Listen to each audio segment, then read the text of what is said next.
आज मैं आपको बृहस्पतिवार की कहानी तथा विधि विधान बताऊंगी। यह व्रत किस तरह करना चाहिए और इसमें क्या क्या सामग्री चाहिए होती है, यह सब बताऊंगी और कहानी भी सुनाऊंगी। आइए सुनते हैं। इस दिन बृहस्पति ईश्वर महाराज जी की पूजा होती है। दिन में एक समय ही भोजन करें, पीले वस्त्र धारण करें, पीले पुष्पों को धारण करें। भोजन भी चने की दाल का होना चाहिए, नमक नहीं खाना चाहिए। पीले रंग का फूल, चने की दाल, पीले कपड़े तथा पीले चंदन से पूजा करनी चाहिए। पूजन के पश्चात कथा सुननी चाहिए। इस व्रत के करने से बृहस्पति जी अति प्रसन्न होते हैं तथा धन और विद्या का लाभ होता है। स्त्रियों के लिए यह व्रत अति आवश्यक है। इस व्रत में केले का पूजन होता है। आइए अब सुनते हैं कहानी। एक दिन इंद्र बड़े अहंकार से अपने सिंहासन पर बैठे थे और बहुत से देवता, ऋषि, गंधर्व, किन्नर आदि सभा में उपस्थित थे। जिस समय बृहस्पति जी वहां आए तो सब उनके सम्मान के लिए खड़े हो गए, परंतु इंद्र गर्व के मारे खड़ा न हुआ, यद्यपि यह सदैव उनका आदर किया करता था। बृहस्पति जी अपना अनादर समझते हुए यहाँ से उठकर चले गए। तब इंद्र को बड़ा शोक हुआ कि देखो, मैंने गुरुजी का अनादर कर दिया, मुझसे बड़ी भारी भूल हो गई। गुरुजी के आशीर्वाद से ही मुझको यह वैभव मिला है।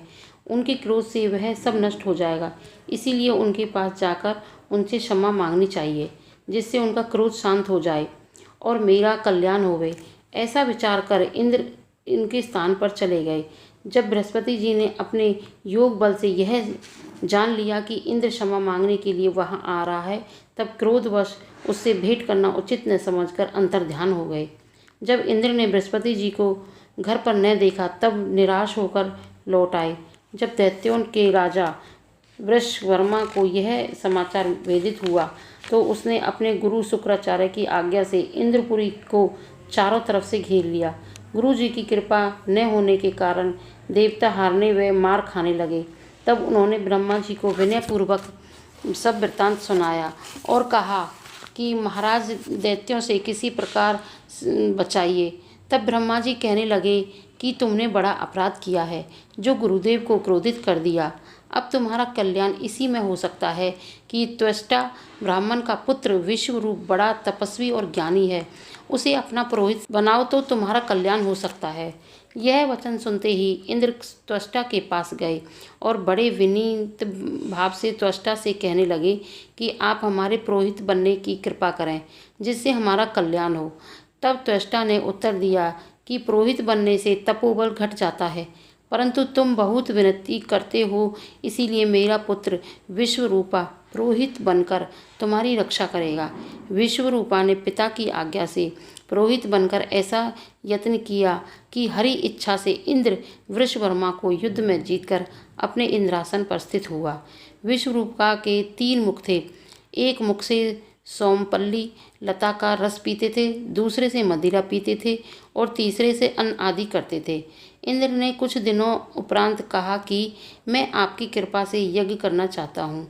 जब विश्वरूपा की आज्ञा अनुसार यज्ञ प्रारंभ हो गया, तब एक दैत्य ने विश्वरूपा से कहा कि तुम्हारी माता दैत्य की कन्या है, इस कारण हमारे कल्याण के निमित्त एक आहुति दैत्यों के नाम पर भी दे दिया करो तो अति उत्तम बात है।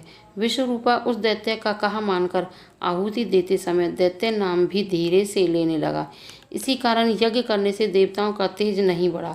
इंद्र ने यह वृत्तांत जानने की ते ही क्रोधित होकर विश्वरूपा के 3 सर काट डाले।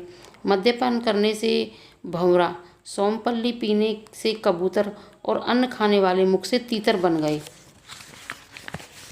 विश्वरूपा के मरते ही इंद्र का स्वरूप ब्रह्म हत्या के प्रभाव में से बदल गया।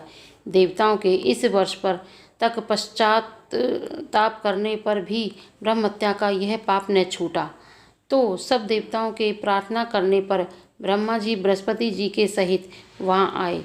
उस ब्रह्म हत्या के 4 भाग किए, उनमें से एक भाग पृथ्वी को दिया। इसी कारण कहीं कहीं धरती ऊंची नीची और बीज बोने के लायक भी नहीं होती। साथ ही ब्रह्मा जी ने एक वरदान दिया, जहाँ पृथ्वी में गड्ढा होगा, कुछ समय पाकर स्वयं भर जाएगा। दूसरा वृक्षों को दिया, जिससे उनमें से गोंद बनकर बहता है। इस कारण गूगल के अतिरिक्त सब गोंद अशुद्ध समझे जाते हैं। वृक्षों को यह वरदान दिया कि ऊपर से सूख जाने पर जड़ फिर फूट जाती है। तीसरा भाग स्त्रियों को दिया। इसी कारण स्त्रियां हर महीने रजस्वला होकर पहले दिन चांडालनी, दूसरे दिन ब्रह्मघातिनी, तीसरे दिन धोबिन के समान रहकर चौथे दिन शुद्ध होती हैं और संतान प्राप्ति का उनको वरदान दिया। चौथा भाग जल को दिया। उससे फैन और शिवाल आदि जल के ऊपर आ जाते हैं।